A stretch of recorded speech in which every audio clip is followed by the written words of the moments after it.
Hey everyone, welcome back to my channel. So today we are in the day 47 of Unstop POTD challenge. Let's get started. First of all, we have n containers arranged in a line. So this is the input for today's problem, and each container has a temperature. Then we are differencing the adjacent containers. So we can find the difference between two adjacent containers from either left to right or right to left direction. And that answer must be less than or equal to k. If it is less than or equal to k, then not a problem, we can shift to next.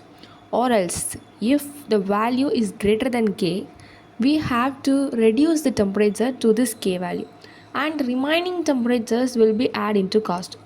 Therefore, the formula of cost is equal to 1 energy unit per 1 degree decrease. Our goal is to make the temperatures valid and to minimize total energy cost.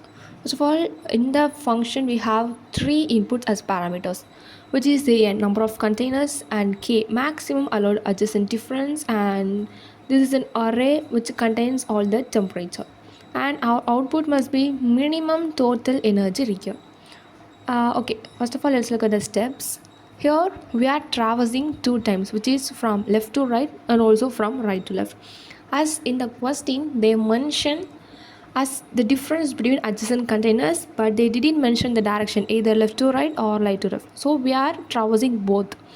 First of all, I am traversing from left to right. So for each container I am finding the difference between two adjacent. So T of I is the current and T of I minus 1 is the previous, and adding the K which is given in input. So if this value is less than or equal to, we can traverse to the next, or else if violated, I have to reduce into T of I, and the remaining have to be added to total cost. And same as like when we are traversing from right to left for each container I am ensuring that T of I less than or equal to T of I plus 1, because a right to left means I have to increment. Okay, next of all, if it's violated, I will reduce into T of I, and the remaining temperature will be added into total cost. And finally, I have to return the total energy cost by adding these two.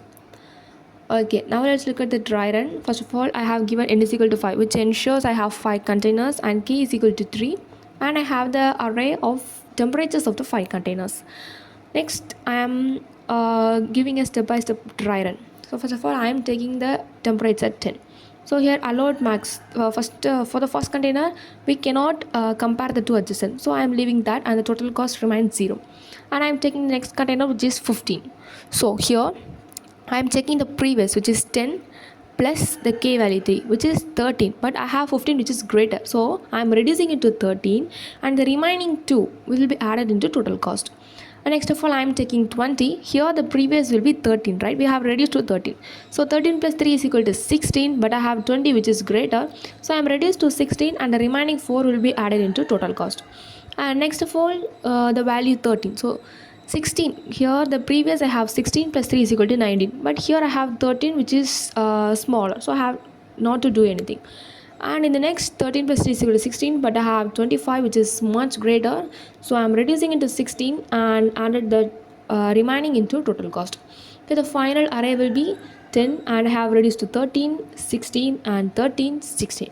The final array is not a problem, but our answer must be returning the total cost. Here then I will traverse the same way from right to left, but there is no violations, no extra cost added, and I have to return the total cost as 2 plus 4 plus 9, and from right to left there is no total cost, so the answer is 15, which is the answer I have to return.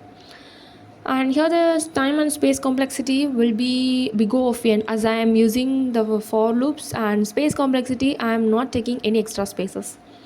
Okay, now let's look at the Python code. Here is the function they given, and they pass t comma k. First of all, I am declaring a variable which is total cost is equal to 0, which I will return at the last. I am initializing it, and next of all I am finding the length, n is equal to length of t, which will find the length of the array.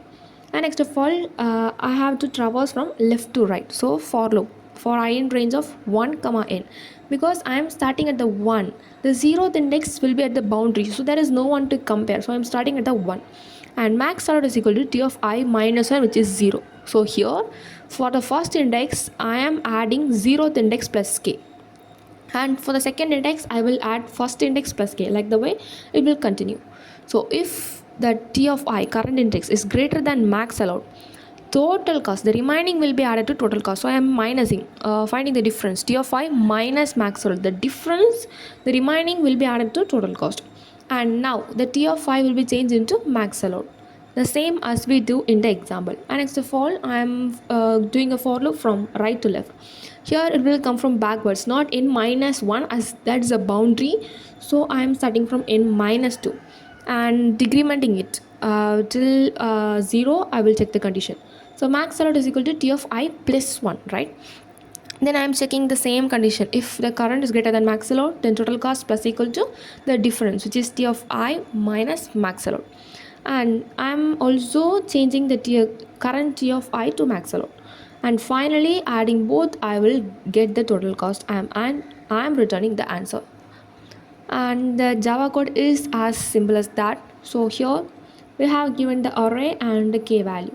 So first of all, they have given the data type as long, so I have to use every variables as long. So long cost is equal to 0, and int, there is no length they have passed, so I am finding the length, n is equal to t dot length. Next, from left to right, for starting from first index till end, and I'm checking the previous plus k value, so t of I minus 1 plus k. So if that value is greater than max allowed, I'm finding the total cost, adding the remaining to the cost, and I'm changing the T of I value. And like the way right to left, and next of all, I'm returning the total cost.